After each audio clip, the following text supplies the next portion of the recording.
Será que medicamentos em excesso fazem bem ou mal para a saúde? A resposta é quase óbvia. É óbvio que o excesso de medicamentos vai fazer mal para a sua saúde, porque tudo que é em excesso, em geral, está fora de uma estratégia, está fora da fisiologia do corpo e, portanto, vai ter um preço para o seu corpo.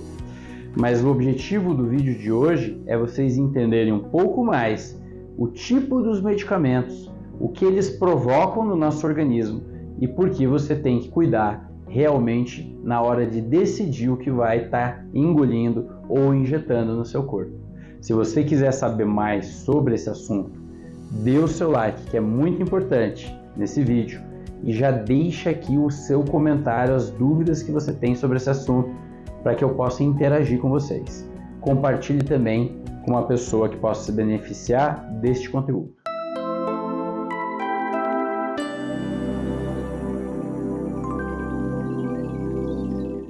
O primeiro conceito que a gente tem que ter em relação ao excesso de medicamentos é entender o que é medicamento, né? O que é de fato medicamento. E eu coloquei aqui algumas categorias de medicamentos que a gente está acostumado a utilizar. A alopatia. A alopatia é o que grande parte das pessoas conhece como medicamento, que é basicamente a grande maioria dos medicamentos das farmácias convencionais. Você vai lá e compra medicamentos para dor, medicamentos para baixar pressão, medicamentos para diabetes e assim por diante, antidepressivos, etc., para combater a depressão, a ansiedade. E aí tem um rol enorme de medicamentos. A gente chama isso de alopatia, porque do radical alo, aqui é contra algum efeito. Então, se eu estou com dor, eu quero um analgésico. Se eu estou com pressão alta, eu quero um antihipertensivo. Alguma coisa que se contraponha ao sintoma que o meu corpo está expressando. Segunda categoria de medicamento é homeopatia. Homeopatia é um medicamento que, na realidade, não se contrapõe ao efeito do sintoma, mas tenta estimular o corpo a buscar uma solução, um processo de autocura, de autogestão do corpo, através de um semelhante. Então, na alopatia eu uso um medicamento que combata o sintoma. Na homeopatia eu prescrevo um medicamento semelhante ao sintoma que eu estou passando, para que meu corpo possa voltar a se equilibrar. Nós temos também os fitoterápicos, fito de plantas, então são extratos secos padronizados de uma imensidão de botânica, né, de plantas, que podem nos auxiliar em certas funções biológicas. Às vezes uma planta para dor, por exemplo a cúrcuma, às vezes uma planta para gastrite, por exemplo a espinheira santa, e assim por diante. A gente vai ter várias aplicações da fitoterapia.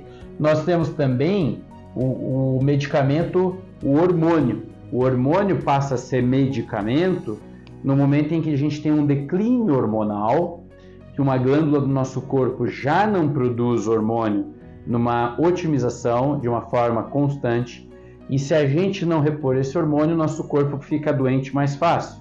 E, portanto, nesse caso, o hormônio ele tem uma função medicamentosa, ele é um medicamento, ele está ajudando o corpo a evitar uma série de consequências. Nós temos também vitaminas e sais minerais, que têm o mesmo raciocínio do hormônio, porque são substâncias que por si, ou a gente se alimenta delas, ou a gente produz no nosso corpo. Mas quando a gente tem defasagem, ou seja, temos um declínio dessas vitaminas e sais minerais, passamos a ter sintomas. E quando a gente faz a reposição delas, o nosso corpo volta a funcionar, como por exemplo no caso do ferro, né, que a gente mede a reserva de ferro pela ferritina, e quando a ferritina está muito baixa, nós temos a indicação de repor o ferro, geralmente endovenoso, que vai ter uma suplementação melhor e a pessoa passa a melhorar. Então esse também é uma categoria de medicamento. Nós temos os florais e os frequenciais, o floral feito a partir de flores de plantas, né, concentrado, macerado, algumas vezes até diluídas.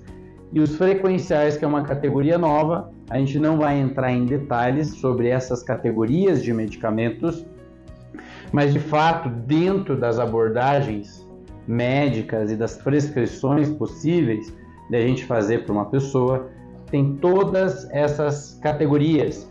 Eu até não coloquei aqui uma outra categoria que a gente prescrever, por exemplo, probióticos.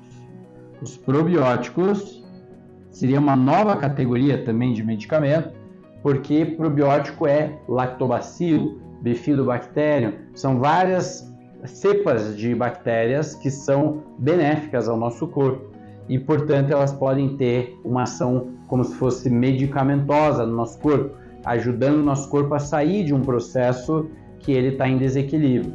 Então, o probiótico também pode ser considerado um medicamento. Tá, então essas são as categorias, mas o que isso tem a ver com o nosso assunto, que é evitar medicamentos em excesso? Quando a gente fala em medicamentos em excesso, pessoal, nós temos que nos preocupar, em primeiro lugar, em não suprimir a resposta vital do nosso corpo. Porque se a gente suprime a resposta vital do nosso corpo, nós vamos ter o que a gente chama de metástase mórbida.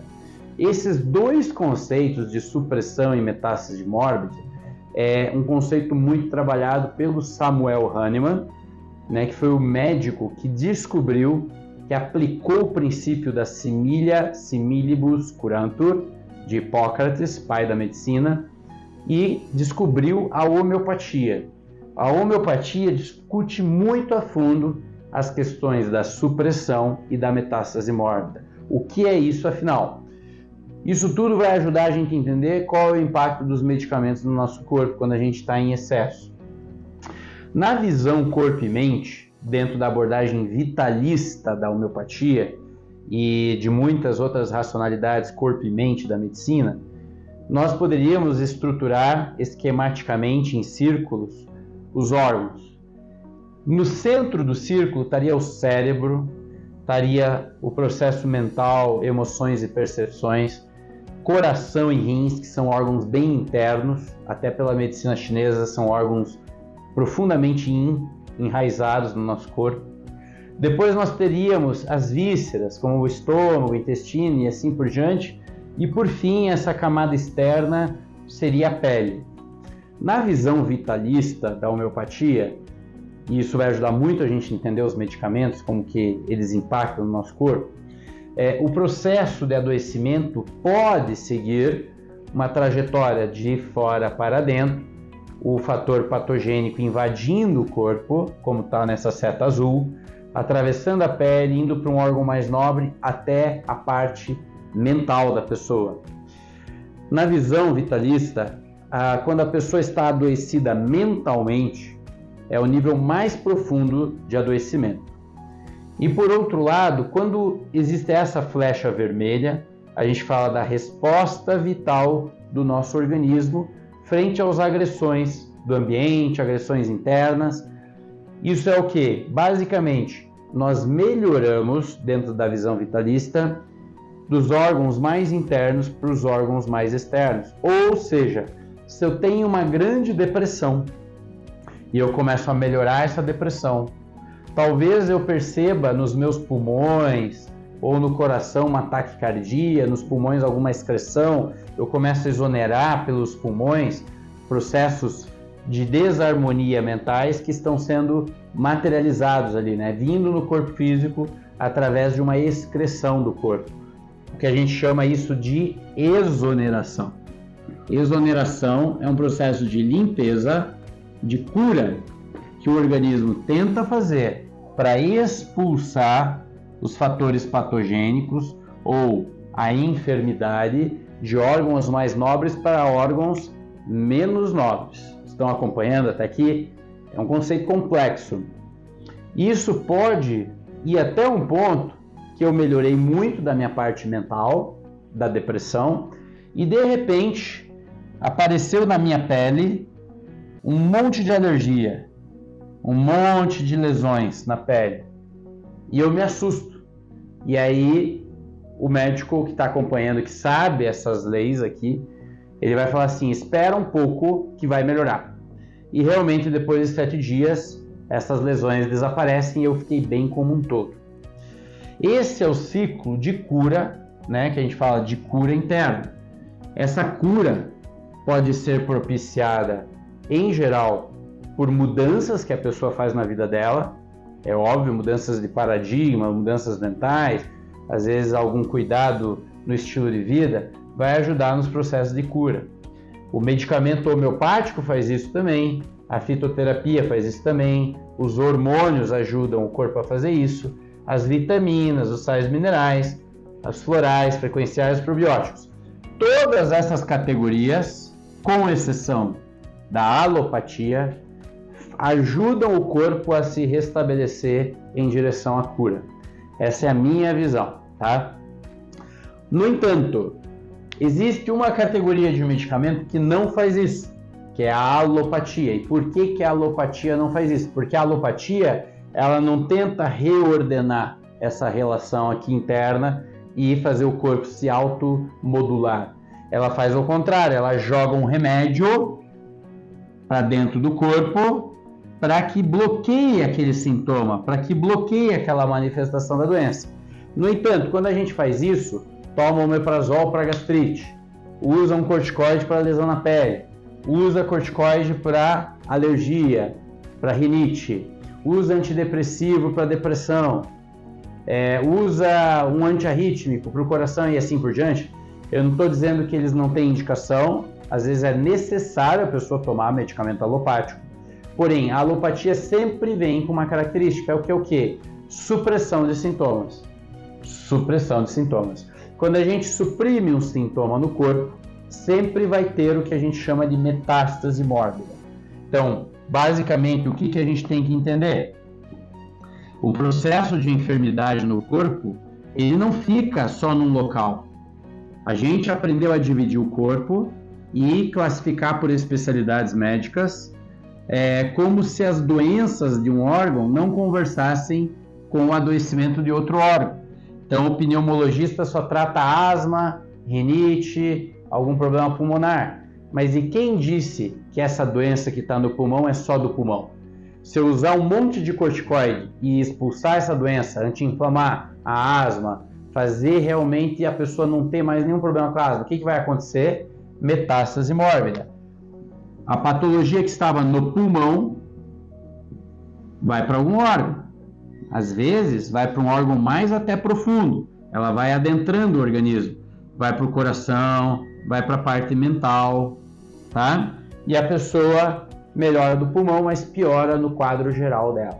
Então esse é um conceito muito importante, porque a alopatia, por ser uma química que se contrapõe e não existe no nosso organismo, ela sempre vai cobrar um preço para fazer isso. Primeiro que ela vai ter que ser metabolizada pelo fígado e intestino, são os dois órgãos detoxificadores principais. Nós vamos consumir estoques de antioxidantes no nosso organismo para poder quebrar essas moléculas e fazê-las úteis no processo do tratamento. Então a gente sobrecarrega o nosso sistema antioxidante com qualquer alopatia. Segundo, que eles vão provocando processos de metástase mórbida. E a metástase mórbida pode ficar cada vez maior, cada vez maior, cada vez maior, que a pessoa vai aumentando a lista de medicamentos, porque ela começou com uma alergia na pele, tomou corticoide, aí começou a ter uma dor articular, tomou anti-inflamatório, daí começou a ter um problema mais grave nos rins, e aí tomou mais algum medicamento, quando vê ela está deprimida, está ansiosa, e ela nem sabe como que começou tudo isso. Então, pessoal, quando a gente fala de uso racional de medicamentos, a gente se refere bastante a você ter uma estratégia, ter um médico que te acompanhe e que domine, de uma maneira geral, todos esses tipos de medicamentos que você pode utilizar no teu tratamento. De uma forma geral, a gente tenta fazer o meu trabalho, a minha atuação médica, tenta diminuir a carga alopática que o paciente está usando e passar a usar o máximo de homeopatia, de hormônios, de suplementações, de probióticos, para que o corpo possa se automodular, para que a gente possa diminuir essa carga química e o corpo se restabeleça no seu funcionamento. Como eu falei já desde o início do vídeo, às vezes a pessoa precisa tomar alopatia, tá? Diabética vai ter que tomar, vai ter que usar algum hipoglicemiante, vai ter que usar uma insulina, não tem jeito. Mas se a gente consegue, muitas vezes, diminuir essa carga medicamentosa, é super vantajoso para a saúde da pessoa. Portanto, tem que cuidar nessa história de ir na farmácia e comprar medicamento. Geralmente é aí que as pessoas começam a suprimir e passam a ter problemas maiores. Um indício de que a supressão está acontecendo e o corpo está desregulado são quadros, ites de repetição. Cistite de repetição, candidíase de repetição, dermatite de repetição. Isso mostra que o corpo está tentando lidar com aquele fator patogênico, aquela desarmonia, mas está recebendo medicamento, não resolve o problema e agrava e às vezes até vai fazendo metástase mórbida, vai realmente adoecendo outras partes do organismo. Então, se você é daquelas pessoas que gosta de tomar um remedinho, carregar na bolsa tudo, isso para remédio para isso, remédio para aquilo, Rivotril para dormir e tal, pessoal, saia dessa. Se você quer viver com longevidade, bem-estar, saúde, você tem que procurar um médico, uma medicina que fale, como eu falei aqui, fala da parte mais corpo e mente, que um médico que saiba fazer desmedicalização sua, para que teu corpo volte a funcionar por si próprio, no máximo que puder. Tá bom? Então era sobre isso o vídeo. Eu espero que vocês tenham gostado desses conceitos da supressão, né, do sintoma, da metástase mórbida, da teoria do vitalismo da homeopatia, quanta coisa nesse vídeo, e das categorias de medicamentos que você pode utilizar num tratamento médico. Até mais, um abraço e até o próximo vídeo.